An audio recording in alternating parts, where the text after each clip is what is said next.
At kahit kapapasok pa lang ng taon, nanatili daw na matumal ang bentahan ng isda ngayon sa ilang pamilihan.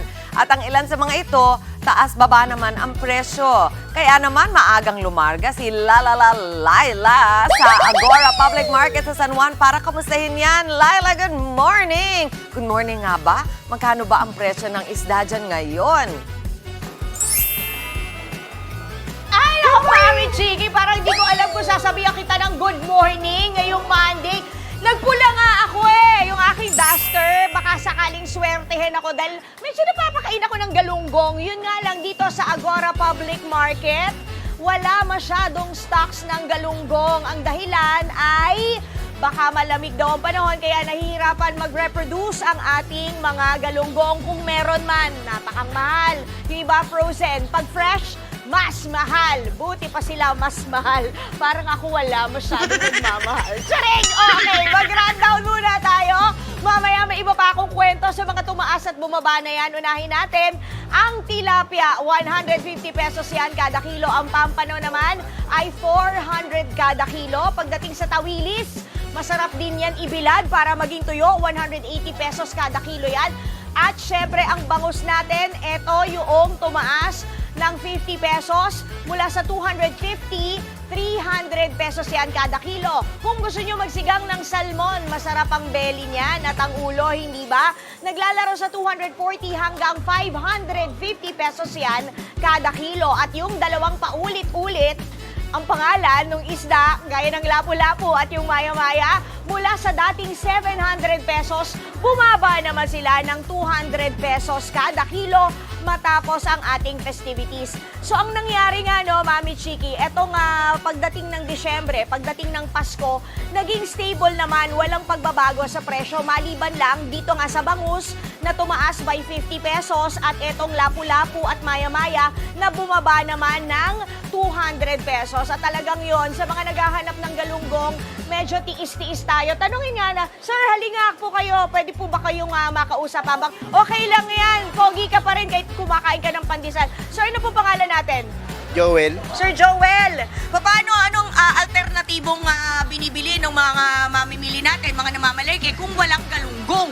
Mga tilapia, bangus, gano'n. Kasi pinakamababa na yung tilapia. Oo. So, gano'n na kayo katagal na hindi nakakapagbenta ng galunggong kung kulang ang supply? Siguro mga 2 linggo na. Kasi sobrang lamig yung panahon. Ayun, nilalamig. Hindi sila malamig. makaproduce. Hindi sila makaproduce. Pero meron naman talaga season, di ba, na parang naglalaylo ang galunggong. Simula na ba? Parang gano'n na. Ayun. Pero hindi ka naman nalulugi. Okay lang, sapat lang. Sapat lang. Saks lang. Saks lang. Okay, sige kuya. Maraming salamat. Kain ka na ulit. Okay, so yun na nga, di ba? Pagdating sa galunggong, medyo mag-alternatibo na lang tayo. Tumilapia tayo. Ay, may isa pa akong tanong. Magtilapia na lang tayo. Kuya. Anong tawag mo dito ulit sa isdang to? Bitilya. Bitilya. Pero grabe yung labi. Pwede mong lipstickan. Grabe, oh. Nililipstickan mo yan para pumula. Pag sobrang laki na yan, tayo namumula ang labi niya. Okay, sige, dito. Ma'am, ang ganda ng lipstick mo. Speaking of lipstick, halika, ito, tawilis to, tama? Oo po, tawilis. O, ano yung alternatibong binibili ng mga namamalengke kung walang galunggong o kulang ang supply ng galunggong? Ay, medyo mababa. Gaya ng tilapia, ayan Oo, po. yan. Bangus, yan. Kasi hindi ho yan nawawala eh. Oo. Hindi kagaya ng mga isdang alat, Oo. nawawala. Pero kamusta ang bentahan ninyo ngayong holiday? Masigla ba? Kasing red ba ng duster ko o paano ba? Yung 31, masigla. Ewan ko ngayong Lunes. Ayun. Back to normal na naman. Ayun, ho. back to normal. Sana araw-araw na lang 31, ano? Okay, sige. Ano po pangalan? Clarice po. Okay, sige. Let's just puset to the limit. Oy, good morning po. Ay, ang ganda rin ng lipstick nyo. Wala kang galunggong? Wala po. Wala. O ano alternatibo bukod sa tilapia? Bangus tilapia lang naman talaga binibili ng tao kasi yun lang yung mga afford nila eh. Pero kailan ka huling nagbenta ng galunggong, madam? Yung last week lang, ay nung ano lang, nung isang araw lang po. O nung isang araw, magkano ang benta mo per kilo ng galunggong? 340 ang ganun. Ha? Mas mura na talaga ang tilapia. Eh, di ba nung mga bata tayo, ang galunggong talaga, GG Mas better isda, talaga. no? Kayang-kaya Oo. ng budget. Ngayon Eh, talaga, ngayon, hindi na po nila afford. Tilapia na ang isda of the masa ngayon, no? Hindi ba? 340 kada kilo, ito po ba ay fresh or frozen? Fresh. Fresh yun. Eh pag frozen, magkano? Depende rin po sa mga langkwak. Depende din sa mga nakukuha. Ayun. Kailan naman niyo pare-pares. inaasahan na magkakaroon ng GG o ng galunggong? Hindi po namin masabi sa panahon ngayon malamig. Ayun. Meron man frozen. Ayun. Meron man din, kaya lang mahal. Meron man yung dati ng nilamig, frozen. Okay, Mami Chiki, yan ang pinakahuli dito.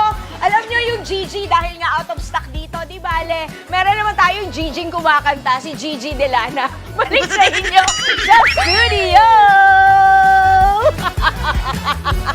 Thank you, Lai. Mga kapatid, Angela Lagunsad Castro po para sa komprehensibo at makabuluhang balitaan at talakayan. Mag-follow at subscribe na sa social media pages ng News 5.